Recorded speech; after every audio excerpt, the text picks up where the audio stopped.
Season 2, Episode 4 of The Bad Batch was missing any theme music at all for our heroes, and it had filler episode written all over most of it. Although the relationship between Sid and the crew did develop somewhat. In either case, there are still some things to draw on in the score and discuss. This is Star Wars Music Analysis.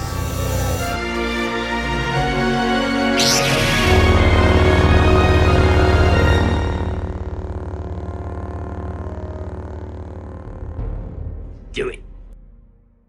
In the opening scene, we find ourselves in Sid's cantina, and like always, there's diegetic music playing in the background.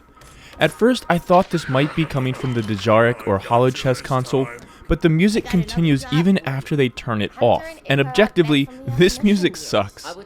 It honestly sounds like Sid maybe needs to invest in some new speakers because the music is nearly devoid of its bass, and it's coming through very distorted. Works for me.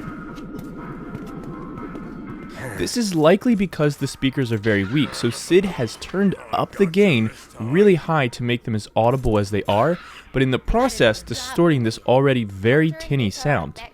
Now, in fairness, this might sound very pleasant to certain species, but just listen to this background music again and ask yourself how long you'd actually want to sit there and listen to this. Maybe it'll be fun. Works for me. As they first watch the race, there is no music, and normally this would be nothing to talk about, but this reminded me of the scene that this race is based on from The Phantom Menace, where a large portion of that race is also without music. The reason for this is so that we could just hear all of the sound effects built around the pod racers. Lucas was definitely enjoying the high-def sound systems of movie theaters in the 90s, and while the music does eventually enter in that race, those sounds are something that every kid from the 90s will remember for the rest of their lives.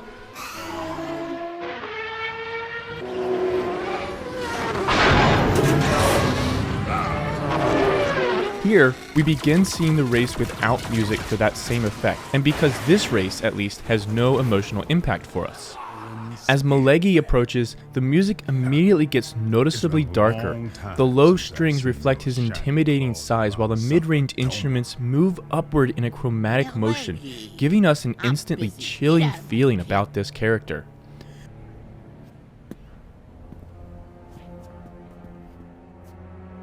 The music repeats then, simply up a step before moving into a new cue where the music oscillates back and forth in thirds, giving movement without being distracting. Oh, I know I'm gonna win.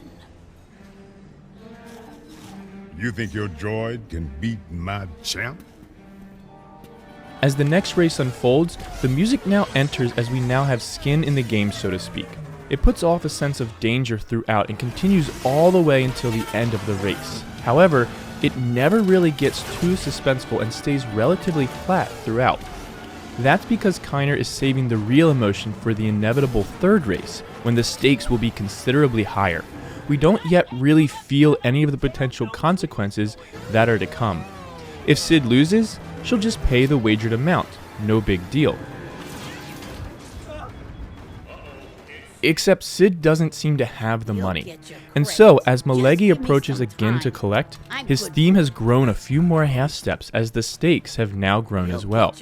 Listen to how this music has grown bigger in its occurrence than in the first, adding several more notes. It's been a long time since I've seen your shiny claw. You'll get your credits. Just give me some time. I'm good for it. That's not how this works. You are out of time. Wanna step in here? I didn't bring you two for the company.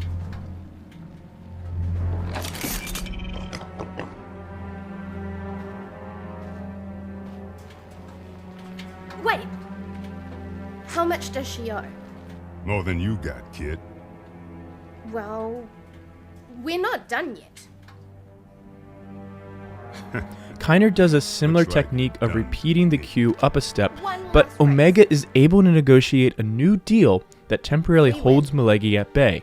It also calms the music into these more stationary string swells. Agree with him, Omega. Yeah, I'm inclined to.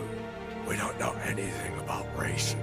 Did gonna hurt Sid. Malegi returns again on the track at a pretty convenient moment if you ask me too, and with it, his theme returns as well as his massive presence continues to intimidate. I regret nothing.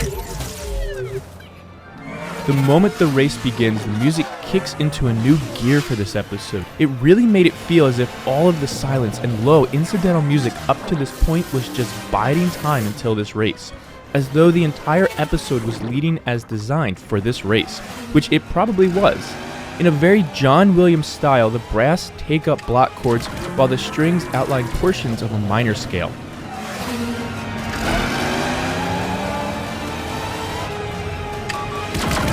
Next, we jump to straight up EDM music as Tech gets more comfortable in the race. This takes the edge off of the race for now, and we're able to settle in and have some fun watching the race for the time being. Notice this little moment of fear and danger though, that's still emanating from Wrecker as he mentions not getting blown up, and the music momentarily gets more dramatic with the brass re-entering. Shouldn't you just focus on not getting blown up? I can do both. It comes back again as Tech enters the death trap tunnel.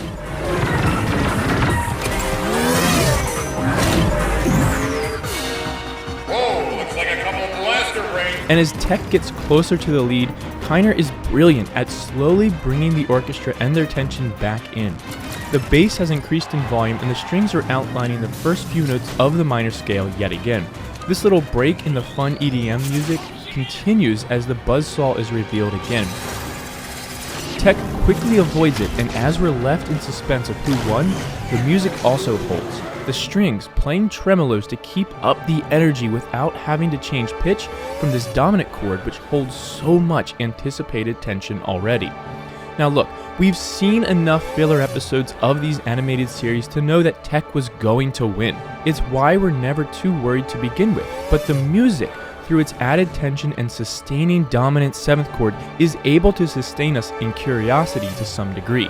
It puts our imaginations into the disbelief long enough to really engage us in the storytelling and the drama of this moment. It forces us, even as adults, to imagine like children.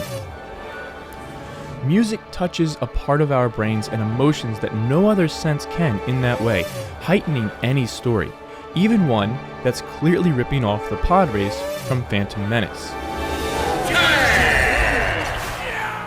The music immediately then jumps to a calmer but triumphant music as Tech celebrates his victory, and I have to be honest, I saw the idea of someone other than the droid having to drive from early on, but I really thought it would be Omega, and that this would push the concept of her being force sensitive forward.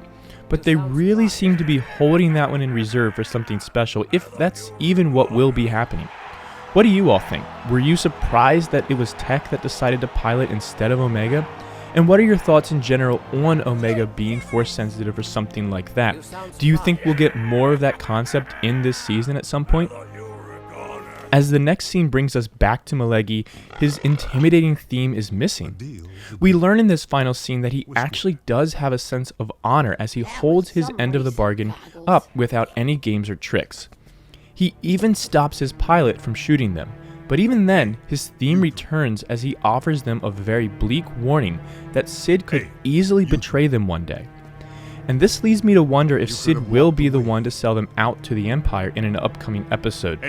And I'd be curious if any of you think this will happen.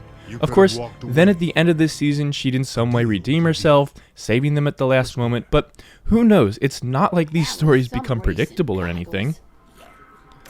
All in all, this was a very disappointing drop-off from last week's episode, but I can see how this still added to character development for Sid, planting a seed for a little later in the season. I was pretty surprised to not hear any Omega or Bad Batch themes the entire way through this episode, but I'm also a bit relieved. It's easy to begin overusing those themes when we see the same characters every week. Hopefully, the show comes back with something really special again next week. But let me know what you think. Did you feel disappointed in this filler episode? Do you think Sid will betray the Bad Batch after this episode, or is it possible that she'll surprise us? And what do you think about the possibility of Omega being force sensitive? Tell me in the comments below, and let me know if I've missed anything. Consider checking out my Patreon page using the link in the description, where you can help support this channel for as little as $1 a month, or download PDFs and MP3s of projects as I complete them. Please don't forget to like this video and subscribe to learn more about the music of a galaxy far, far away, and as always, may the be with you.